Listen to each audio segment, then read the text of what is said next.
bring us up to date on how things are progressing. We just wrapped up our fourth practice, and we tried to move along at a pretty good rate. Actually letting our old guys go in because we got a lot of young first-year players we like. So sometimes you get them a lot of work during practice. It prolongs practice. So try to get through a normal practice with reps we need for ones and twos, and then get a lot of extra young guy work because some of these guys could get in the mix. We've made looks to be a lot of progress, but I think the key is going to be, to me, how consistent we can be. And like last year, I mean, we actually had some very strong defensive performances and some very, very, very poor offensive performances. And yet most people say, hey, your offense has been good and your defense has been bad. And we haven't been very consistent. We want to start that with practice, so we're looking for some consistency and we're looking for some competitiveness.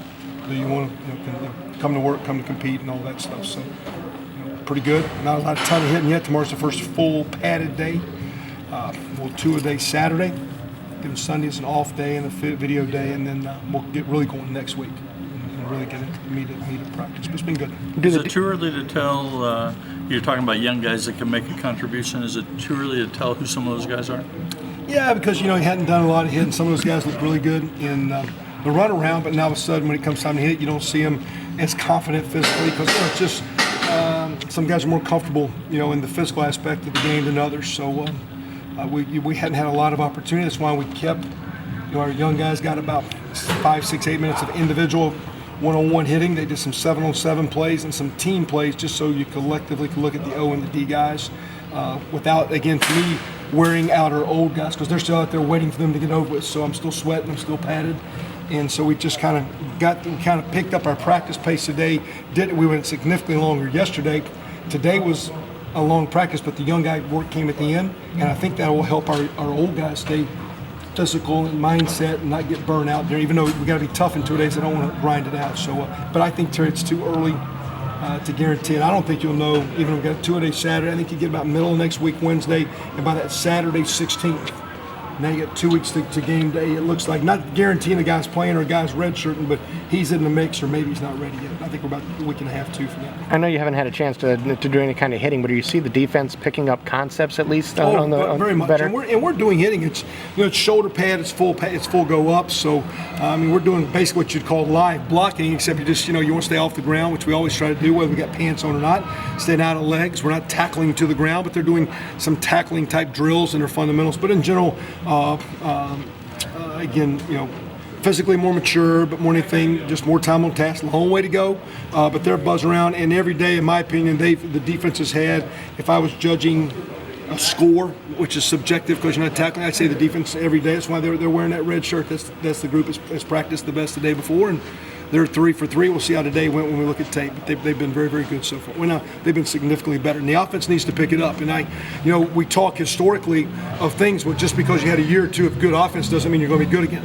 And just because you hadn't been good doesn't mean you can't be better. I mean, history only repeats itself if you refuse not to learn from it. And so, just because we've been good, the offense has no guarantee.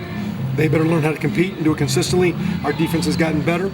That doesn't mean that they're going to be bad again. They've gotten better. So that's what I'm talking about, consistency and competitiveness. That's what I think will be as we go through these first 2 weeks. That's not saying healthy outside of being physical. Those are the two attitudes that you're looking for to see if we can make some strides. What specifically has the defense done that they, in your words, kind of won the day or been the best? Just the lack of the offense making plays, them making it. So we have a 7-on-7 period, and there's basically point values of what you think you should, third and long period, maybe the defense should win that drill. And if the offense is making plays, it's more points. And third and short, maybe the offense should win the drill, even though you're not tackling. It's kind of I wouldn't say it's real subjective, but you kind of get a sense of, today we're, it's a third down, you have a pick six, that's what points for the other team. So you just, but across the board, they've had a good vibe about them. It's a long way off. We are far from being what you want, but you just see them going in the right direction. So many guys are back. A lot of these young kids will in time get in the mix to really help out. But it's just, it's better. That don't mean it's good. It don't mean it's what we like. It's just moving. And at the same time, our offense definitely, in all phases, but our offense has some work to do too. So day 3 of day 4 of practice. Do you see a lot more depth of competition on the defensive side? Then it's been not even close, whether it be 3 deep in the D-line, or again, if you look at some of the freshman linebackers, you can get 3 to 4 with those guys. And with Antonio being back and Murphy, we're a lot better than we were in spring safety, just as bodies and the young freshmen. So again, we're not sure yet. But I wouldn't be surprised with Robert McRae and Gooch, Greg Gooch, and T. Gray Scales, and Damian Willis, and Miles Sykes. Those are big, nice-looking long bodies, and you got a lot of D linemen back. So Barwick and Mimiger and Caravalon have done well, but there's a lot of maturity with the front. But those young backers can get in the mix. Marcus Oliver's a lot better. And your starters are supposed to be, whether it be Funderburk as a senior, Cooper as a senior, T.J. Simmons. So you got depth there. Antonio Allen's full speed looking good. Mercer, veteran quality player. But again, you'll see what you get with some of those young freshmen back there. So it's just, like I say, it's still going to be young. It's still going to be a work in progress. But it's definitely progressing, and that's what's fun. Some of the veterans that are talking about the defense, they talk about Mangieri and how important he is and how good he is at that position. What have you seen from him? How important is he this year? Well, and great question. Whether it be Nick and all those guys outside, whether it be both edges, whether it be Flo and Clyde or Damian Willis or someone, when you're playing this defense, and you've got to be good on the edge. You got some one-on-one blocks. Whether you're bouncing and rolling on the ball, keeping it in, you're part of coverage. You're part of pass rush. You got to have a lot of flexibility in what you're doing. And Nick was a very athletic DN. So now what he is, he's kind of like a big backer, and there's a uniqueness to that. I don't know if anyone's ever the perfect body for any position, college or pro. There's uniqueness as far as height and range and all that deal. So he has a uniqueness where he's not a bad pass rusher, and yet he's probably one of the more gifted athletes of our team when you just talk about the ability to do some things. It's a very, very athletic family. It's all from his dad, mom, and all his brothers, all four brothers, himself and the three brothers. They're really an athletic crowd. So Nick is probably one of the 3, 4, 5 best guys we've got off the field. The way he works, the way he practices, the way he attacks. He's for a junior, he's one of the guys we look to a lot. How difficult is it for a guy like that, though, to go from being in a three-point stance to standing up now? I mean, is that a big deal, or is that? Because I think, and when you say that, that's a good question. One, they probably tell you they like it because it's less stressful to have to bend over. As we get older, bending over gets harder, so they don't like that. But more than anything, because he's on the line of scrimmage, it's similar.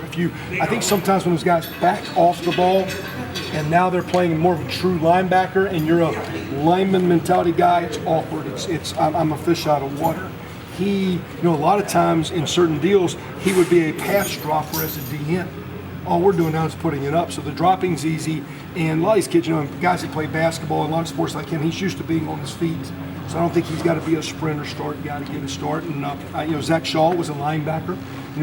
Nick wasn't. It's flexed out tight end on his high school tape if you pull it up. So they're not really hand in the dirt kind of guys. So I think it's been pretty natural for all of them. When we talked to the guys Monday, a lot of them pointed at 44 Marcus Oliver. I was thinking about Marcus and Newton and Simmons, the freshmen who played last year. What's the biggest difference you see in those guys? You're stronger, a lot stronger. He's low 240s, but more than anything now, he's when he took his official visit here, we didn't get him over late January, and he committed early. He said he had to miss a high school basketball game. And I said, oh man, he said, yes, the first one I missed. And it was actually Martin Luther King weekend. He could have came in Saturday and stayed to Monday because high school schools were in. And I said, man, he said, first one, he said, coach, it's the first day of school, first practice, first game I've ever missed in my life. Well, I felt like a heel because he was doing an official visit, and he could, I love that perfect record stuff.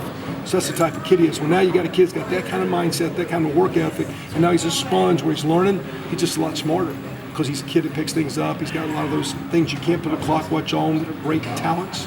He's got a lot of those, and like Nick Mangieri, that's why we like some of the guys. Again, we don't have, those aren't the clownies and the off-the-chart high-end athletes, but they have enough talent and enough kind of right makeup in their DNA that they're going to be. That's why I like the defense that wins. It sounded like you like this freshman class in terms of makeup from what you've been able to tell so far, not just on the field stuff, but the kind of kids that. Whether I had a youth function, whether working with a group of kids, and had a couple alumni guys say, I've never been prouder to be a Hoosier after leaving that event, the way the kids interacted, or first week in class and the teacher emails. I've never seen a group so engaged in reading materials and really wanting to learn. So, and again, we make a couple promises here, and one is we got to get an education, but we want good kids. And I think we recruited some talent. I really think we recruited some good kids, and I think that's why we feel, hopefully we hit there in a high way. So, you guys good? Thanks. Appreciate it. Thanks. See you tomorrow. Thanks.